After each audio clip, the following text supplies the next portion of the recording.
father was a photographer. How did he become to be? Well, he started off as a photographer in Germany when he was a kid, and then he stopped even when he came to South Africa. I think he came to South Africa in 1933. Growing up in an apartheid society, as a child, I wasn't really aware of apartheid, because that's the way things are. That was the way things were. You know, there was separation.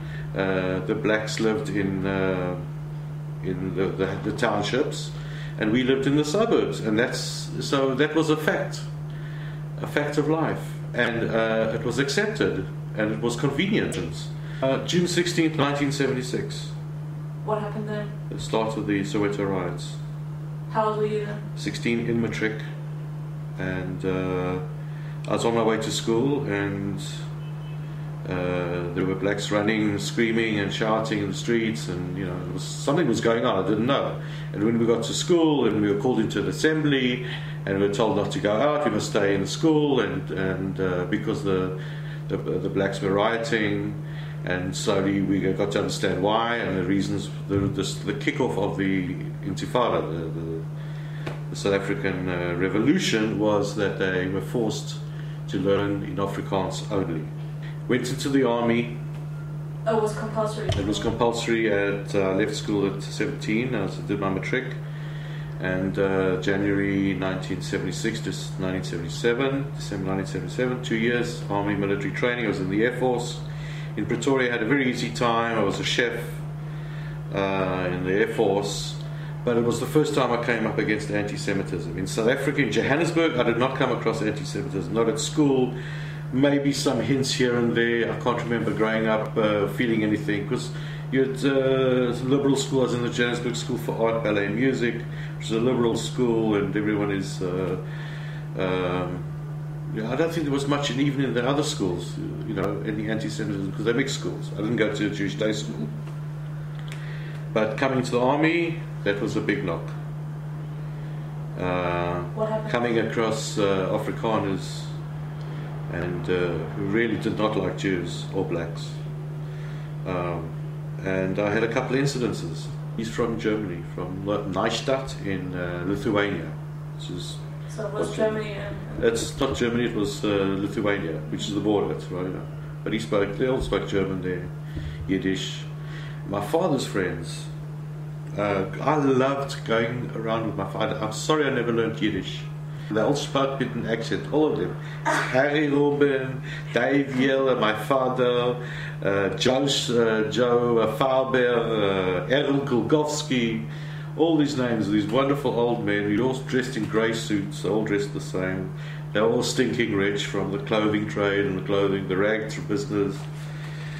Otherwise, on a silent movie, you're not hearing the accents. This could be any American, British, Australian home movie. So is there anything in your father's home movies, is there anything that makes it South African? No. There's no barbecues, no braais.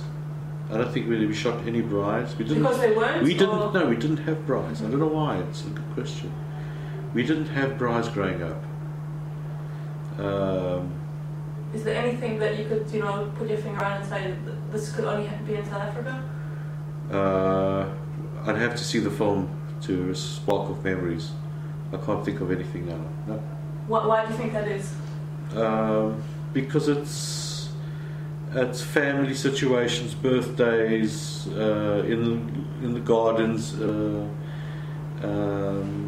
outdoors. You know, there's very little growing up that apart from, as I said, the architecture, that you can pinpoint that this is South Africa. It's just a cultural thing. That 60s and 70s, growing up, everybody did the same thing, I think, all over the world. The only scene you'd see, that's a sad scene, or the scene that's not a happy scene, with kids jumping and playing and laughing. But it's legitimate to be sad, yeah. And here's legitimate to be sad. If you smiled, then it would be strange. Exactly. But it's... he even recorded, he wanted a record of him standing by the Batsava.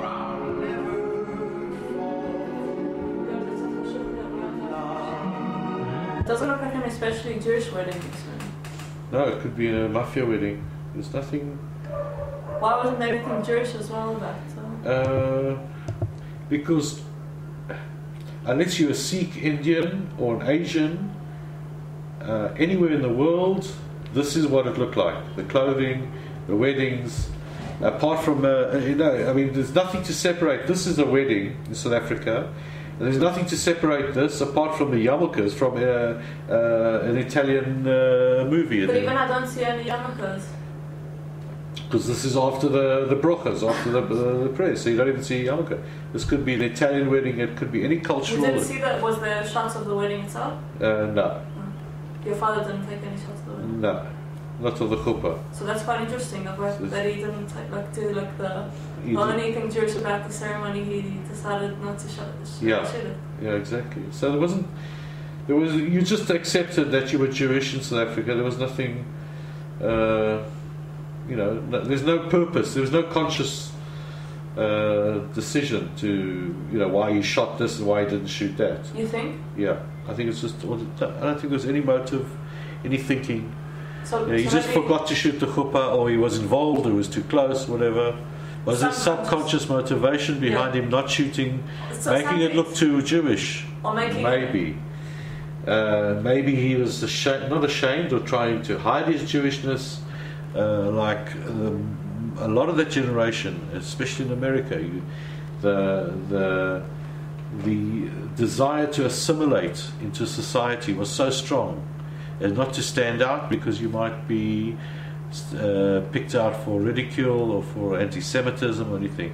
So there was probably a subconscious attempt to assimilate and not show Jewish things and not be.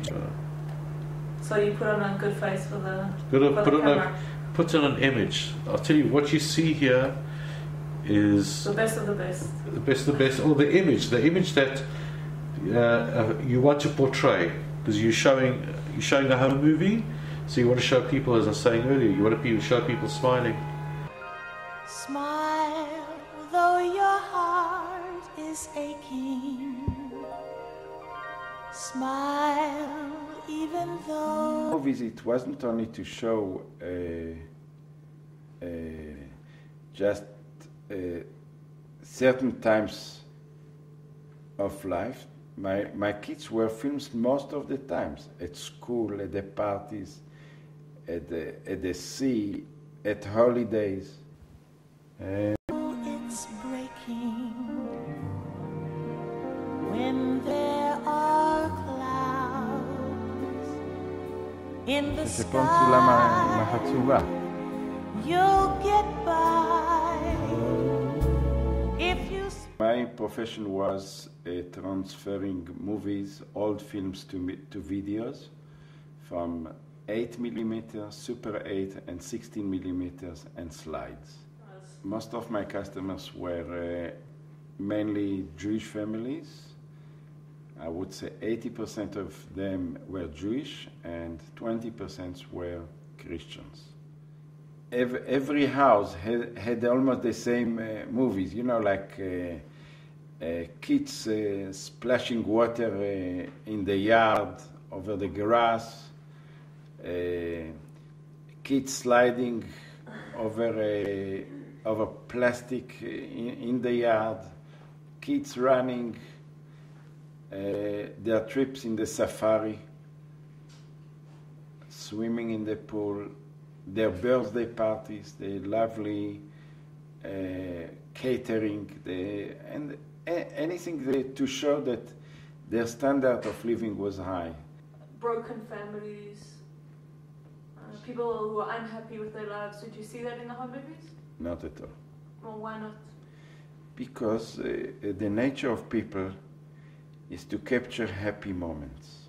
It's very important to show them how they were raised, how they grew up. The input I put into their happiness. I went to film in the Johannesburg Golf Club, and someone told me that, up to the 1970s, Jewish people were not allowed to join such a club. And so probably that could be the story, that people were afraid. But I would say from the time that I was there, people were proud to be Jewish. They showed their Judaism left, right, and center.